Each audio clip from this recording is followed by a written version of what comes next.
Ai. Sou um sobrevivente do Cristo. Bonitinho. Aqui a situação do elemento aqui. Tom Viaçu. Ele falou Tom Viaçu.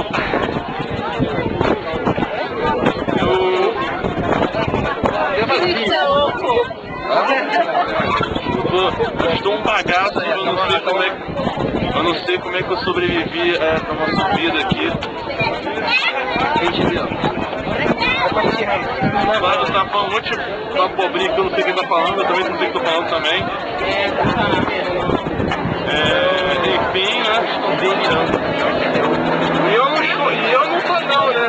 Eu não tô não, eu falo meu livro, né? Não tô que eu tô falando bebê.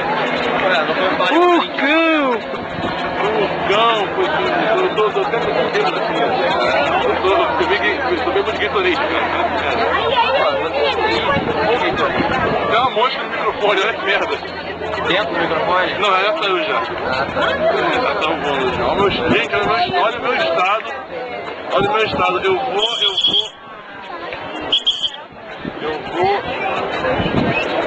Eu vou matar a Claudinha. Assim que ela estiver disponível. Eu vou matar bem morrido. Bem matado. Vai aparecer um pedaço. Eu assustei. Sem culpa ela! Essa meliante! Pelo amor de Deus, Você vai pagar caro. Tu terás teu fim. Claudinha, tu terás teu fim, Claudinha. Tu terás teu Mais uma placa da Janai deu certo. Tu terás teu fim.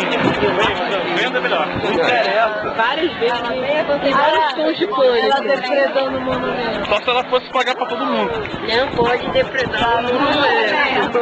Mas eu posso depredar no monumento? Eu não posso depredar a Claudinha no monumento. Estamos aos pés de uma maravilha do mundo.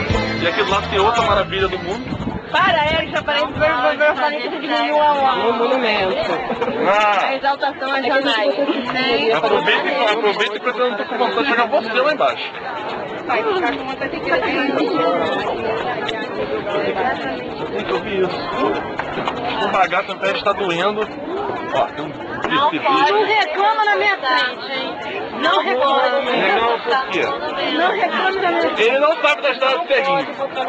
O problema dele. De quem? Do ceguinho. Claudinha, conte pra ele a história do ceguinho, por favor. Aproveite que O bala vai atrás de você te encoxando. Não pode encostar o monumento. Ele vai encoxar ele sozinho. Sim, ela tá falando. Pior que a gente tá atrás do monumento, bem nas costas, literalmente uma encoxada. Subliminar, isso que eles gostam de passar com os pobres. Zona Norte. Agora você vai lá no banheiro, bota o vestido dela, pinta o cabelo que nem ela, bota a sua roupa nela e você vai na vaga dela. A mãe vai bem, né? Tá ótimo. Vocês pagaram um play? Em que conta? Não, a gente pagou uma van só vinda. Carona ali, caralho, vocês não vão fazer. Fim temporário de transmissão.